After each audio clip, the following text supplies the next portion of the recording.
Hola, buenas noches, ¿cómo están? Yo soy Manuel Cayo Quispe, esto es La Cara del Pueblo.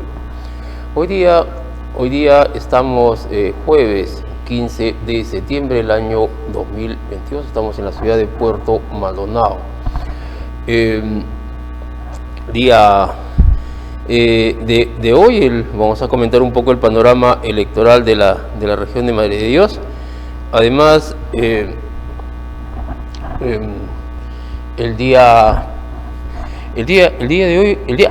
se han cumplido 15 días de la prórroga que dio los mineros ilegales de La Pampa, luego que bloquearan en la carretera interoceánica y además incendiaran una base militar. Se suponía que hoy día podía haber bloqueos de carretera, pero felizmente no la hubo. Recuerden ustedes que dos candidatos al gobierno regional se acercaron a La Pampa para escuchar lo que proponían y además ofrecerles incorporarlos al corredor minero y al Reinfo. Sobre ese tema estamos preparando un buen texto para una publicación nacional. Esperamos que tenga acogida. El otro es que ha empezado una intensa campaña de demolición contra el señor Luis Otsuka Salazar en redes sociales, en los mensajes por WhatsApp, mensajes de video en TikTok, de manera de verdad certera, muy certera. Lo vamos a explicar de qué se trata en la siguiente pausa de este programa. Está conmigo la doctora Cruz Silva, y es coordinadora del Instituto de Defensa Legal IDELE Radio. Tiene muy buena fama como medio de comunicación. Tienen un seminario el día sábado para los periodistas, dirigentes gremiales y también para las personas interesadas. Tiene que ver con la evaluación para la elección de fiscales. Lo hemos invitado al programa para que nos explique de qué se trata esta propuesta, de cómo la ciudadanía puede fiscalizar la evaluación del nombramiento de fiscales, la elección de fiscales y también de jueces. Buenas noches, señorita Cruz Silva, qué gusto tenerlo en el programa, encantado. Muy buenas noches y muchísimas gracias por la invitación para poder conversar sobre eso que usted acaba de señalar, el taller que hemos preparado para todos y todas las interesadas este sábado. ¿De qué se trata esto de la evaluación de jueces y fiscales? Mire, el taller lo que está buscando es primero hacer conocer y comunicar cuáles son aquellas herramientas de donde un ciudadano, una ciudadana de a pie y los periodistas pueden identificar primero cuáles son las plazas que están siendo convocadas para ser nombrados fiscales en Madre de Dios, en sus diversos distritos, cuáles son las plataformas informativas donde se encuentra esta información y segundo, cuáles son las herramientas y vías legales para que nosotros podamos participar de ese proceso de selección. El proceso de selección tiene 3 o 4 etapas de evaluación dependiendo qué cargo se elija, si fiscal supremo o un fiscal superior, provincial, adjunto superior. Y en ese sentido, la primera etapa es la evaluación de conocimientos, la segunda etapa es la evaluación del currículo, y luego de la evaluación del currículo, por ejemplo, viene una etapa de presentación de tachas que tiene un tiempo limitado, en donde el ciudadano, sabiendo cuáles son los postulantes, puede señalar si un postulante que ya es fiscal o que es abogado y que quiere entrar al Ministerio Público tuvo una inconducta cuestionable, ya sea asesorando, presentando pruebas indebidas, o si es que no fue eficiente en su trabajo, o si es que dejó impunidad algún caso, ¿no? Si es que tiene alguna deuda por alimentos, si es que tiene alguna queja, alguna denuncia, etcétera. Lo importante aquí es poder conocer cómo es que los ciudadanos podemos participar, pero además de las tachas, hay durante todo el proceso de selección, hasta el mismo momento en que se nombra e incluso juramentan los fiscales nuevos seleccionados, hay la posibilidad de presentar información. ¿A quién? A la Junta Nacional de Justicia, que es la instancia que elige a los fiscales, sobre cualquier inconducta que pueda significar que no deba ser nombrado un fiscal, sea hombre o mujer. Y la pregunta es, ¿dónde encontramos esta información? ¿Y cuál es el canal? ¿Dónde la vamos a enviar? Exacto. Esta información, por ejemplo, para enterarnos qué plazas están convocadas y quiénes están postulando, lo primero hay que buscar en lo que se llama la página web de la Junta Nacional de Justicia. Ahí hay un boletín oficial de la magistratura, el famoso BOM, donde primero ahí se publican cuáles son las convocatorias vigentes.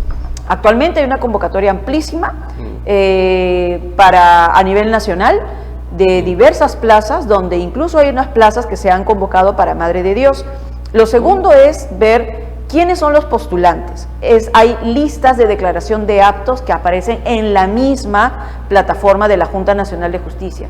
Y si uno quiere saber, por ejemplo, quién es el fiscal que está postulando a ascender en el cargo, por ejemplo, hay otra plataforma, otra herramienta que se llama la base de datos de la magistratura, que muchas veces no se conoce, pero es una plataforma que está también en internet y que ayuda a saber, por ejemplo, conociendo el nombre del fiscal que queremos saber cuál es su trayectoria, ayuda a saber cuándo fue nombrado, con qué resolución, quién lo nombró, cómo ha ascendido, por qué méritos, entre otros. Entonces, la idea es poder saber y hacer ejercicios prácticos de cómo conocer estas herramientas, estas plataformas virtuales, y a partir de eso cómo presentar información. Usted mencionó, preguntó sobre a quién presentar esta información de quienes están postulando. Primero, a la Junta Nacional de Justicia, que hoy es presidida por Henry Ávila, y segundo, esa información también dirigirla a lo que es la Comisión de Selección y Nombramiento de la Junta Nacional de Justicia.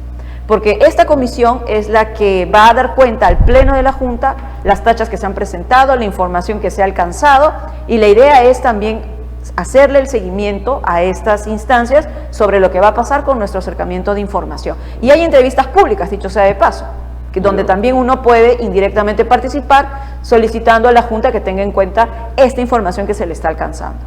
Okay. Me hace acordar Fernández Gerí, recientemente ha sido nombrado, ¿cómo se llama esta? Es una junta de evaluación de fiscales, ¿no? Mire, actualmente nosotros tenemos el órgano de control interno de la Fiscalía, ¿no? Que son los que ven las inconductas disciplinarias o las quejas que se presentan contra los fiscales. La reforma del año 2018, que vino del año 2018 a raíz del caso Cuellos Blancos del Puerto, hizo que ya no pertenezca a este órgano, este sistema de control dentro del Ministerio Público, sino que salga del Ministerio Público y conforme lo que es la Autoridad Nacional de Control del Ministerio Público. Fernández Gerí postuló para el cargo de jefe de la Autoridad Nacional de Control del Ministerio Público, es decir, va a ser el jefe que organice y administre la entidad que va a controlar a todos los fiscales a nivel nacional. Caramba, es sumamente poderosa esa. Muy poderosa. ¿Ya? Muy poderosa. Y justamente hubo un cuestionamiento que se presentó fuera del plazo de tachas por la Coordinadora Nacional de Derechos Humanos, porque fue una información que se conoció tardíamente y habla de una denuncia del año 2013-2014, donde una usuaria del sistema de justicia, la hija de un investigado, la señora Janet Guerrero, presentó una denuncia ante la Procuraduría Anticorrupción, señalando que había tenido una reunión con el señor Fernández Gerí, que ella intentaba ver cómo pasar el caso de su padre de Amazonas a la competencia nacional de Lima, y según lo que es su denuncia, a ella se le habría ofrecido hacer el favor, ayudarla, a cambio de 80.000 soles. Es justamente esta denuncia de corrupción que llega a la Procuraduría, que en su momento no tuvo la debida investigación y que se cerró. Levantó la sospecha que quien cierra el procedimiento disciplinario de esta denuncia es un ex fiscal supremo, Víctor Raúl Rodríguez Montesa, que ha sido investigado también por el caso de los Cuellos Blancos del Puerto. Esta denuncia es retomada por la Coordinadora Nacional de Derechos Humanos, informada, solicitada de evaluar, porque con tremendo cuestionamiento no es posible tener a una autoridad que controle a todos los fiscales. Finalmente, la Junta Nacional de Justicia suspendió el nombramiento y la juramentación. Luego, en los últimos días, ha tenido el pronunciamiento de decir que ya el caso está archivado y por eso ha procedido al nombramiento. Y lo ha nombrado. Así yo es. te preguntaba eso porque el personaje llegó a Madre de Dios en el tiempo de las interdicciones. Llegó primero como fiscal ambiental, representando a la fiscalía, participó en interdicciones. Bueno, yo cubrí los operativos. Era coordinador, creo, de la Fiscalía de Medio Ambiente.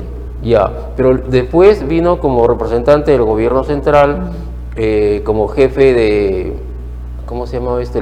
Alto comisionado para las interdicciones y formulación de la minería.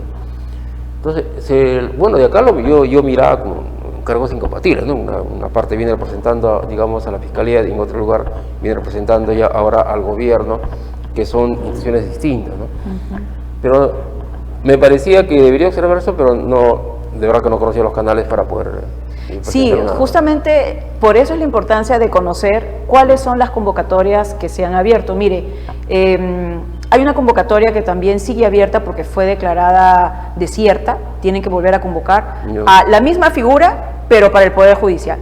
El jefe de la Autoridad Nacional de Control del Poder Judicial.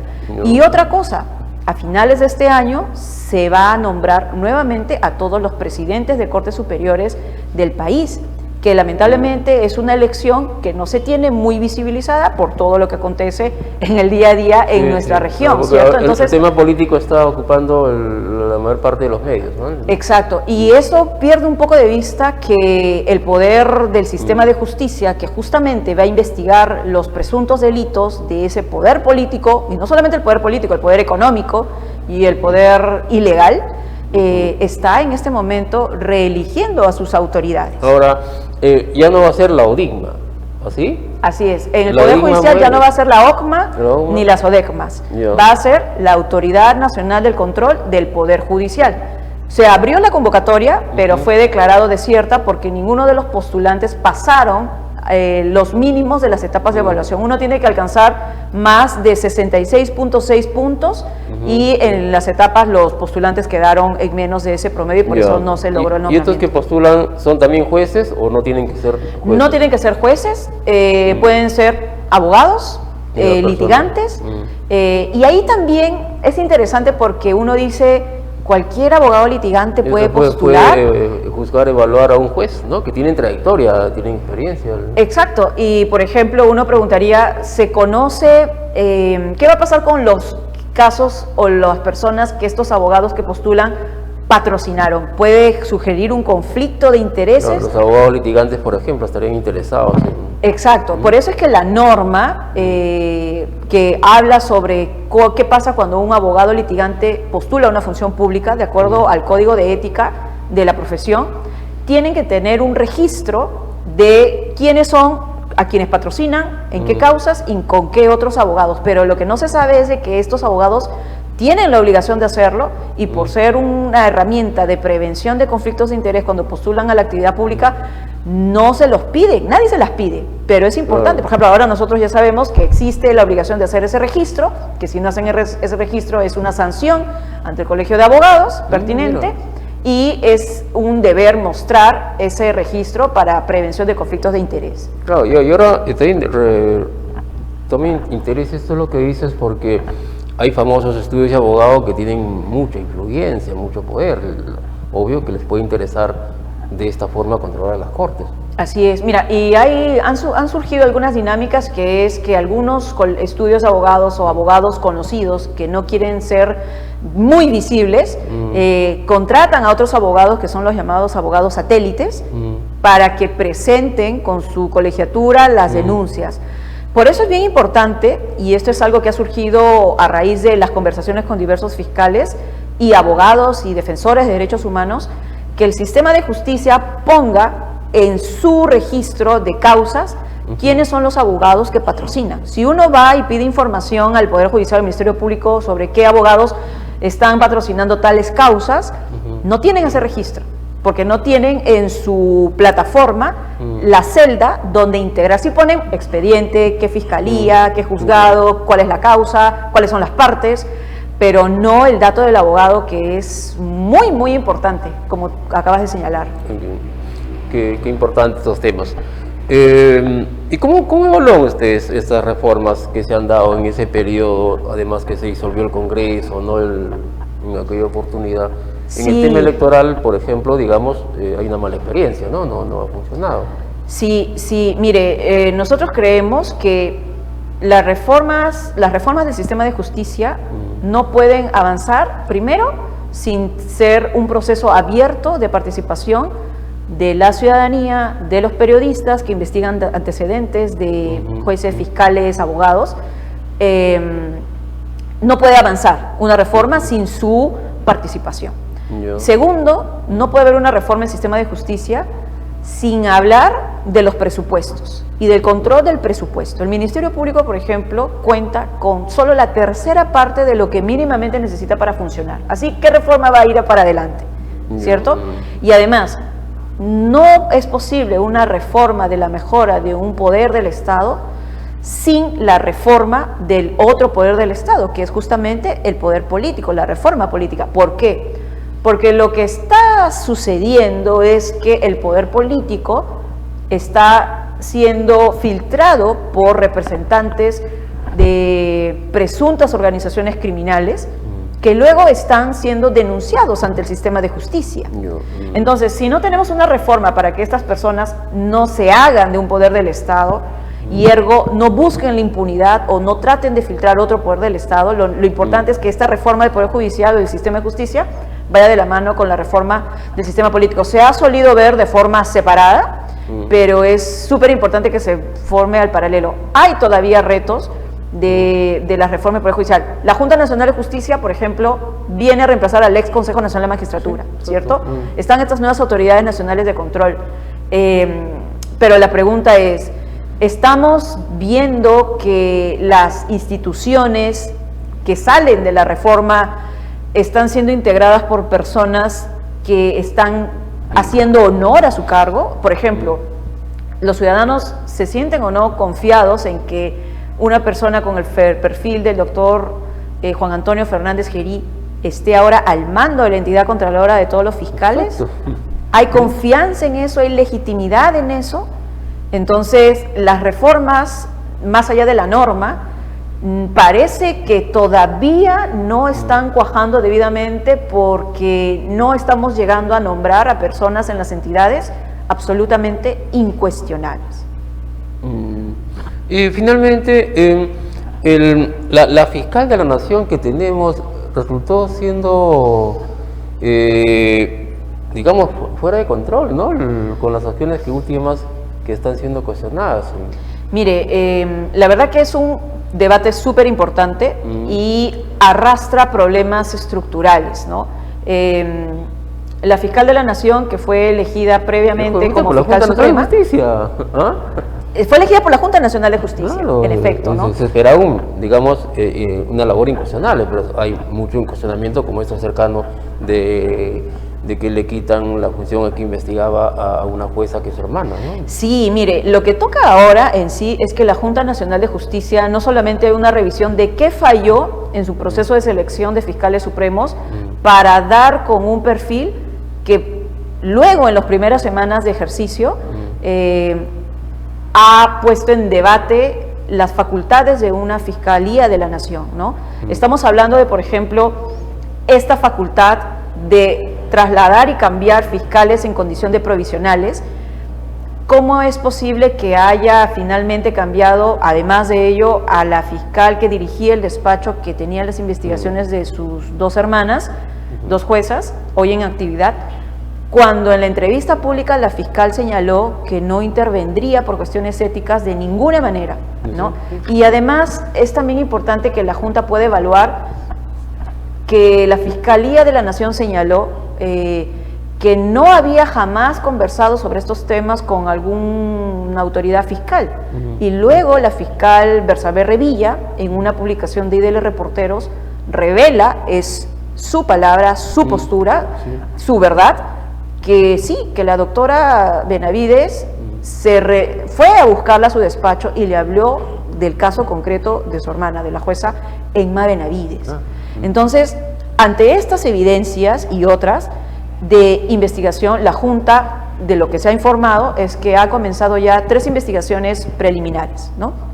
Pero la pregunta es, y es algo que tampoco no informa la Junta, ¿cuáles son los hechos por los cuales se le está investigando? ¿Y cuál es el fundamento jurídico y a través de qué denuncia o quién denunció estos hechos. No se sabe nada de eso. Es importante que la Junta, por ser este caso paradigmático, abra la información y señale: la fiscal de la Nación está siendo investigada presuntamente por este tipo de presuntas inconductas, por estos hechos que fueron denunciados por estas personas y estas organizaciones. Solo así sabremos si está siendo investigada porque retiró del caso a la fiscal que veía el caso de sus hermanas, porque retiró sin debido proceso a fiscales del caso del equipo Cuellos Blancos, porque incumplió una sentencia de la Corte Interamericana del año 2020, o porque sus resoluciones no están debidamente motivadas, ¿no? Es importante, eso sí, separar las cosas. El hecho de que uno legítimamente, como ciudadano, como ciudadana, como periodista, identifique estos serios problemas en la gestión de la nueva Fiscalía de la Nación, no quiere decir que uno esté en contra de otras investigaciones que la Fiscalía esté realizando, como el caso de otras autoridades como el presidente Pedro Castillo. Sí, lo que se está tratando de hacer es mezclar una cosa con otra. Pero incluso en ese caso que tú mencionas, por ejemplo, Zoraida Ábalos abrió la investigación y luego la congeló hasta que culmine el periodo presidencial. Ahí, si algunos cuestionaron públicamente, pero era un hecho legal que el mismo Congreso no cuestionó. Pero ahora se hizo inversamente esa cosa, ¿no? Se abrió la investigación y se está investigando un presidente en ejercicio. Sí, mire, a ver, esto es bien interesante porque primero... ¿Cómo es eso? A ver, tú que eres abogada, que estás viendo el tema, explícanos, la población aquí en Marios les va a interesar. Sí, mire, justamente el presidente de la República no puede ser acusado y ser sometido en consecuencia a un juicio hasta que termine su mandato. Pero lo que actualmente se está haciendo, antes eso se entendía no solamente no acusado, sino no puede ser denunciado ni investigado preliminarmente. Eso era la interpretación. Pero si uno va al texto literal de la norma, la norma no impide textualmente que pueda ser investigado preliminarmente. Lo que sí impide es que pueda ser llevado a juicio, y eso significa una acusación. ¿Por qué antes no se le investigaba y por qué antes sí, ahora sí se investiga a un presidente de la República? ¿Por qué, por ejemplo, no se investigó a Ollantaytamala, Toledo, Alan García, Pedro Pablo Kuczynski, Martín Vizcarra, Alberto Fujimori, ¿no? Bueno, la Fiscalía tuvo desde hace mucho tiempo, históricamente, la postura de no abrir en lo absoluto diligencias efectivas, ¿no?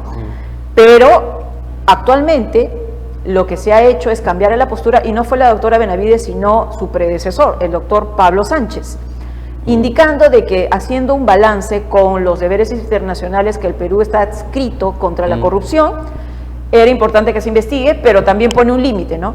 Sí, solamente habla de la investigación preliminar y no habla de la acusación. Va a ser interesante cuando llegue el momento de ver si es que se le acusa o no. Claro. Hay una división ahí. Muchos dicen de que no, de que en principio no podría acusarse y se tendría que esperar la investigación para que no se pierdan pruebas, y sobre todo eso, ¿no? Para no perder las posibles pruebas de presuntos delitos de corrupción que lleva adelante la Fiscalía. Entonces, particularmente creemos que sí es importante que se haga esa investigación, que hubiera sido genial que se haga con otros presidentes, y ahí también hay que identificar quiénes en este momento, por interés político, no jurídico, pero ahora apoyan esta medida y no lo hicieron antes. Claro, y ojo que pero antes ahora la gran tenido pregunta es, ¿por qué no se hizo desde el inicio? ¿No? ¿Por qué no lo hizo Zoraida Ábalos? Porque en ese caso hubieran avanzado mucho más las investigaciones, bueno, nos hubiéramos evitado tanto problema político.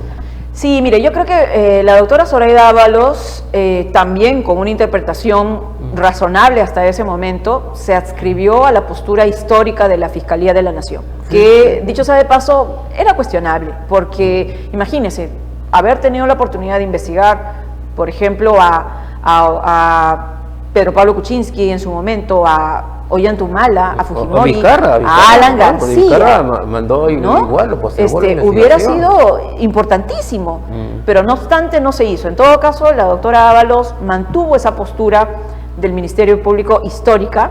Felizmente, el doctor Pablo Sánchez la ha cambiado y ahora la continúa la doctora Patricia Benavides. Hay otras cosas que evaluar. Patricia Benavides la está llevando con tanta vehemencia que ya parece persecución política para algunos sectores. Mire, eso justamente lo que la Fiscalía tiene que tener mucho cuidado es aplicar la ley en igual medida para todos. No por gusto. En las redes sociales, por ejemplo, muchas personas se preguntaban ¿por qué entonces no se impulsa con la misma rapidez y visibilidad e información otros casos relacionados con funcionarios públicos del poder?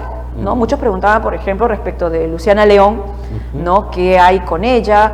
Y en todo caso también muchos se preguntan, este grupo especial de lucha contra la corrupción del poder, ¿solo va a llevar el caso de Castillo o también va a ejecutar acciones respecto de otros casos, ¿no? Lo que la Fiscalía tiene que cuidar es la igualdad en sus acciones para que no dé la impresión, quizás razonable, de que está yendo contra un solo actor en el poder, ¿no? También se puede evaluar, dicho sea de paso, si es que las medidas de Fiscalía han sido, digamos, con la debida razonabilidad, ¿no? Algunas diligencias. En todo caso, es importante que la Fiscalía trate a todos por igual, porque si no, lo que va a pasar es que va a comenzar a perder legitimidad. Ok, caramba, interesante esta entrevista, doctora Cruz Silva. Muchas gracias por venir y confiar en el programa. No, muchas gracias a ustedes. Invitamos a quienes estén interesados a participar en el taller de este sábado, que es de 9 de la mañana a 3 de la tarde, en la Cámara de Comercio de Madre de Dios. Inscríbanse, por favor. El teléfono al que pueden enviar un WhatsApp es el 949-087-635. Todavía vienen más sesiones por delante, pero vamos a estar muy contentos de poder compartir estas herramientas para generar un mejor escenario en la Fiscalía que todos y todas necesitamos. Ok, la doctora Cruz Silva, representante de IDL, Instituto de Defensa Legal. Vamos a ir a la pausa comercial, volvemos con esta temible ataque que está recibiendo el candidato Luis Otsuka Salazar. Y además, ¿qué pasó con la construcción del Hospital Santa Rosa? Es cierto que Luis Otsuka Salazar dejó el proyecto, el perfil de esta obra ya concluido solamente para colocar la primera piedra. No se pierda esta importante información. Pausa comercial, retornamos.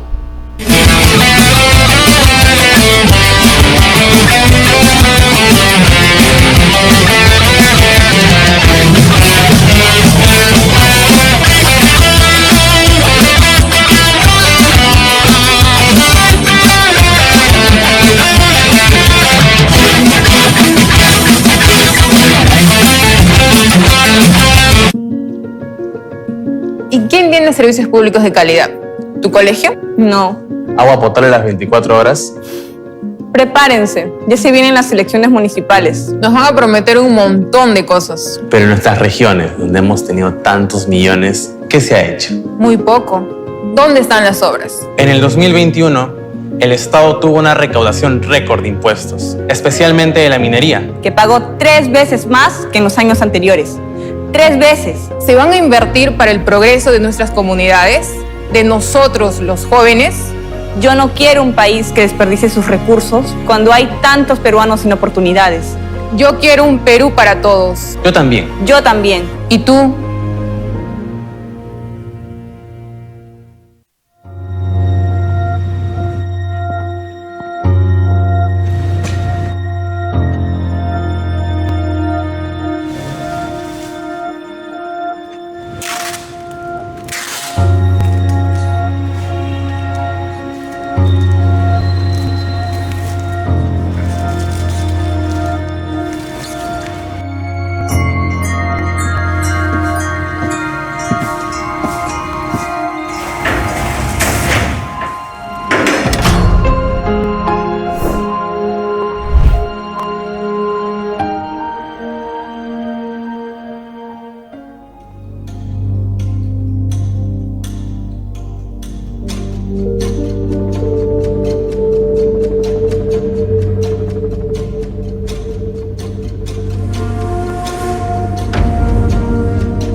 Bueno, vamos a este caso de la construcción del Hospital Santa Rosa, el hospital más grande de la ciudad, el hospital soñado en años, que siempre se pensó, se planificó, se luchó y hasta ahora no se puede construir y ni siquiera hay proyecto.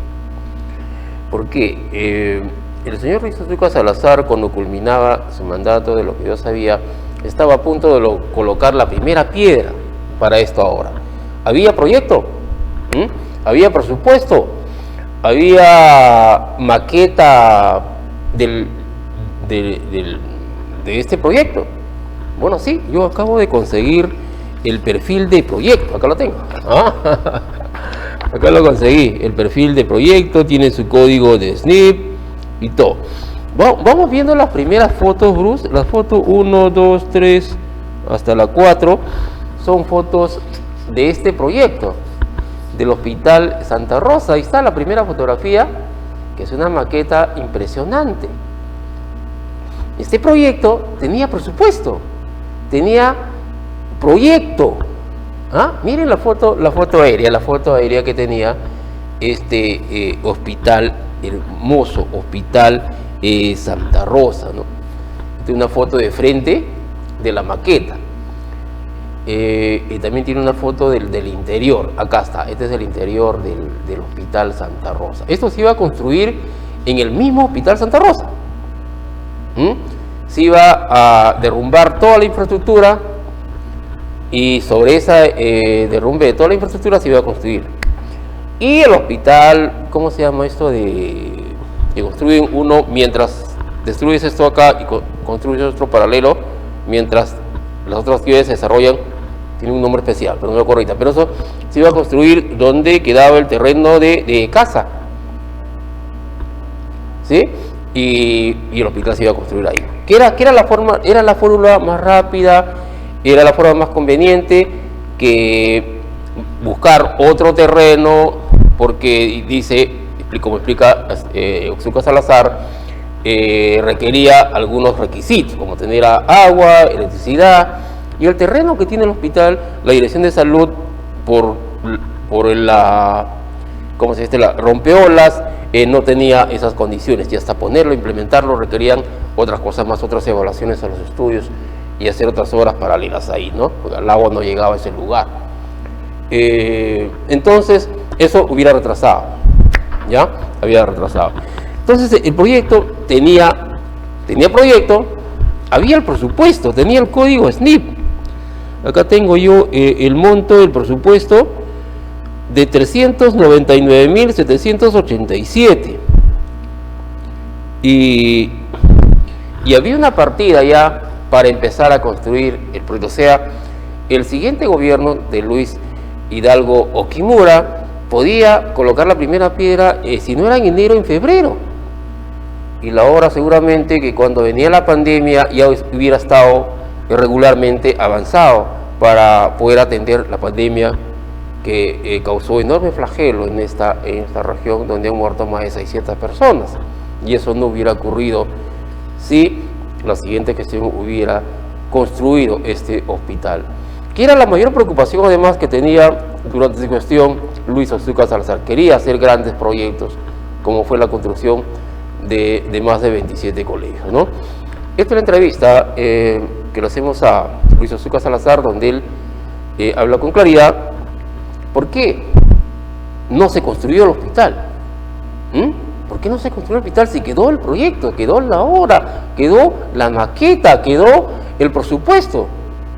A ver, ¿qué nos dice Luis Otsuka Salazar sobre ese tema? Vamos con el primer video número 1. Para mí fue la primera prioridad construir un hospital 2.2, aquí de alta complejidad en Madre de Dios.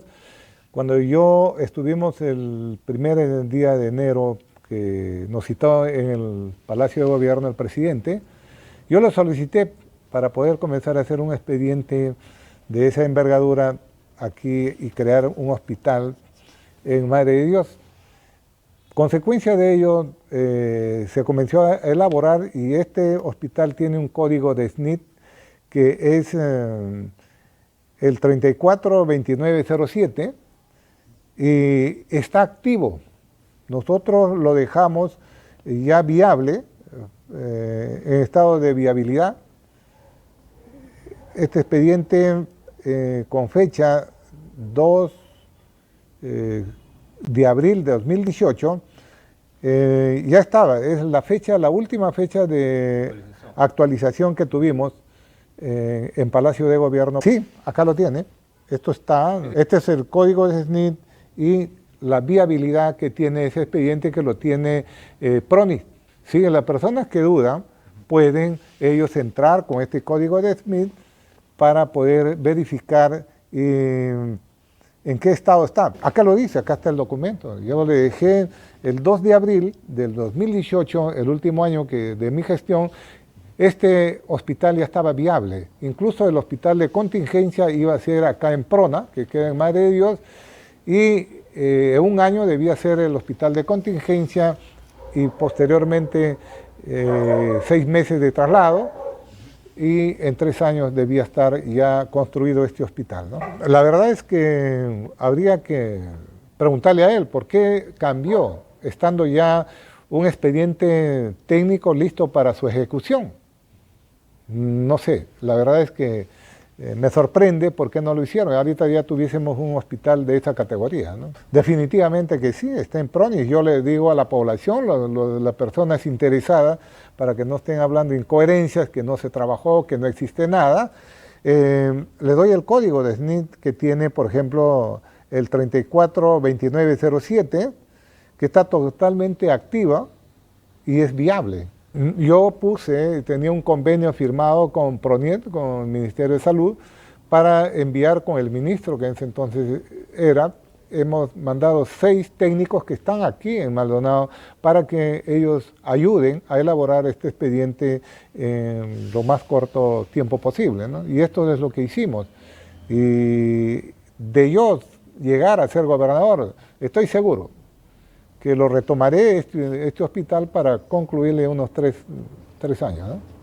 Porque este expediente ya existe, este expediente está elaborado por técnicos de nivel que son encargados en Lima de hacer hospitales, porque cualquier persona no hace un proyecto de hospitales, ¿no? Son personas capacitadas, especializadas en ese rubro. Definitivamente, porque este expediente, y yo lo digo a la población que no cree, a las personas que hablan incoherencia, que entre. Le estoy dando el número del código de SNIT, lo repito, el código de SNIT es el 342907. Este está totalmente activo y está viable. 2 de abril es la última actualización que tuvo desde 2018. Por consiguiente, este expediente está listo para su ejecución y buscarle presupuesto para... Bien, eso es con toda claridad, ¿no? Con toda claridad eso es lo que ocurrió. Bueno, él dice, Luis Azúcar Salazar dice, pregúntenle a la gestión que vino.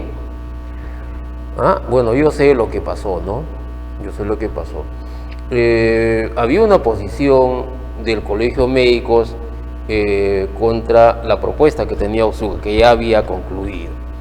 Obvio, el Colegio Médico, que estaba además con mucha influencia del anterior gobernador regional, Jorge Aldazábal Soto, no tenía mucha amistad o no entendía, no comprendía la gestión de Luis Azúcar Salazar. Además, como era un político, era un opositor y se le opuso. El Colegio Médico, yo recuerdo que sacó pronunciamientos, claro, con la influencia del ya fallecido Jorge Aldazábal Soto. Cuando entra la gestión de Luis Hidalgo Okimura, el colegio tiene mucha más influencia en la gestión. Luis Hidalgo Okimura, con su política abierta, de conversar con todos, incluso con el gobierno central, ¿no? Con los ministerios, con los organismos no gubernamentales, ¿no? Con los colegios profesionales, conversa y acepta la propuesta del Colegio Médico. El Colegio Médico decía que no se puede derrumbar el hospital actual Santa Rosa, que mejor construíamos el hospital en otro lugar, y este hospital Santa Rosa, la infraestructura actual que tenemos, que quede como un hospital materno-infantil. Eso es lo que propusieron ellos. ¿ya? Y el hospital se construye en otro lugar, que no se demole, que no se demuela esto, que no se derrumbe esto. Eso es lo que decía el colegio médico.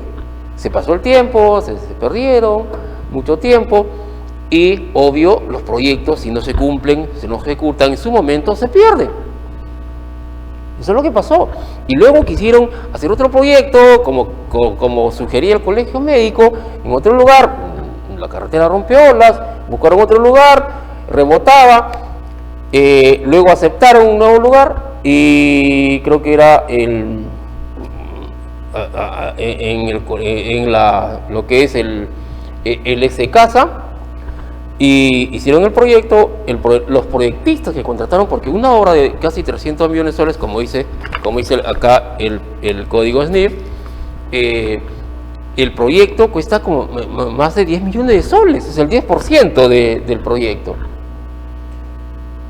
Lo hizo, hasta donde yo me he informado, lo hizo una empresa contratista, creo que eran unos chicos de Puno, que no tenían mucha experiencia. Hubo alguna diccionamiento ahí para aprovechar algo de la elaboración de ese expediente. El expediente estuvo tan mal hecho que fue rechazado en más de 3 oportunidades y finalmente fue rechazado de manera definitiva. Creo que fue eso el año pasado todavía, ¿no? Y durante 4 años no se pudo hacer ni el proyecto, nada, y se quedó todo así, en nada. Pero el proyecto, cuando culminó la gestión de Luis Azúcar Salazar, estaba listo. Maqueta, proyecto, por supuesto, código SNIC, todo. Solo había que colocar la primera pera. No la hizo, Luis Azúcar Salazar, no alcanzó el tiempo, había que levantar algunos temas más, pero si la gestión se alargaba hasta enero, se podía colocar la primera piedra en el mes de enero. La otra gestión que entró lo podía hacer, pero la otra gestión que ingresó escuchó más la influencia, ¿no?, del colegio médico, y no tenemos hospital Santa Rosa, hospital general, mejor hospital. Eso es la historia. Ok, vamos a la pausa comercial. Volvemos con una nota del gobierno regional.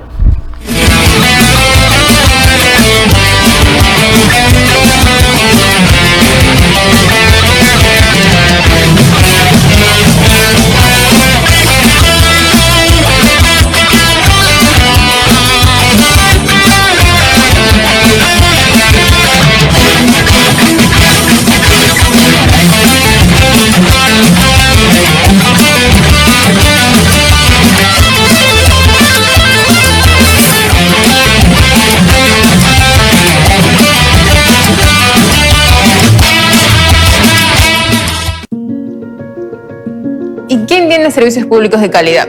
¿Tu colegio? No. Agua potable las 24 horas.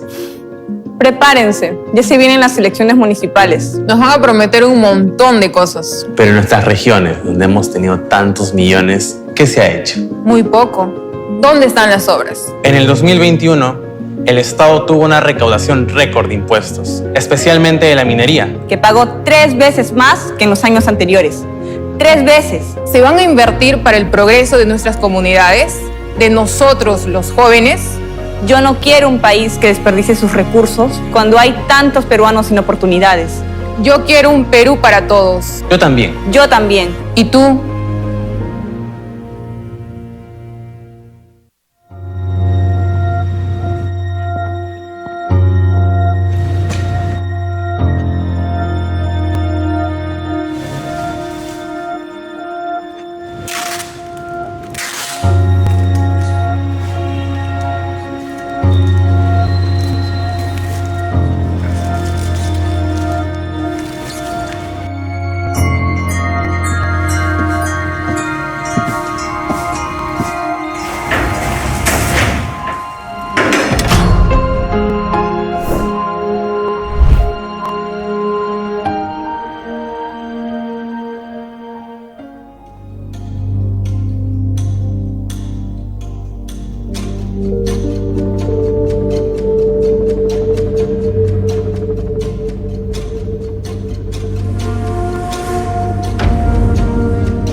gobernador regional de Madre de Dios se reunió con sus pares de Puno, también Cusco, en busca de una conformación del Consejo de Recursos Hídricos. A ver, vamos con esta nota, con el video número 2.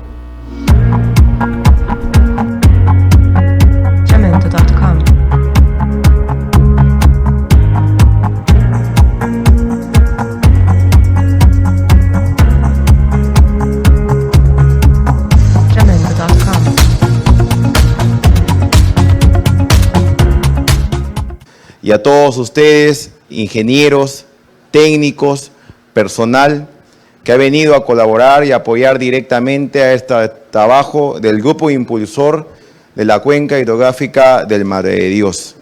Así como velamos aspectos de desarrollos técnicos, no podemos dejar de lado un elemento básico, que es el agua.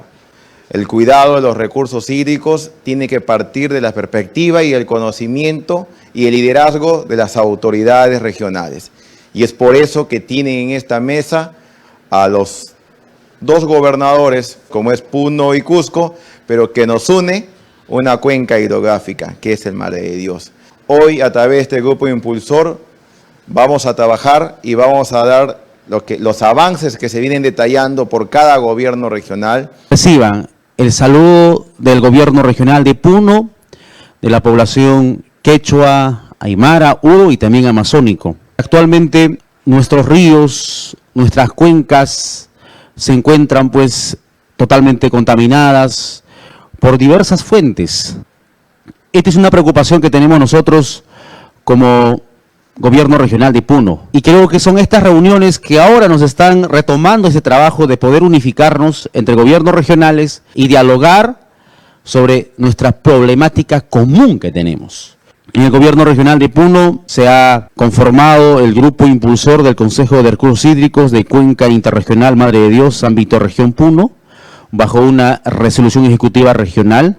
Realmente tenemos que dar la importancia correspondiente a un trabajo colaborativo y cooperativo, pues solo así una gestión pública tiene que salir adelante. Creo que esa es la razón fundamental de esta reunión que tenemos, de esta reunión de articulación del proceso de creación del Consejo de Recursos Hídricos de la Cuenca Interregional Madre de Dios.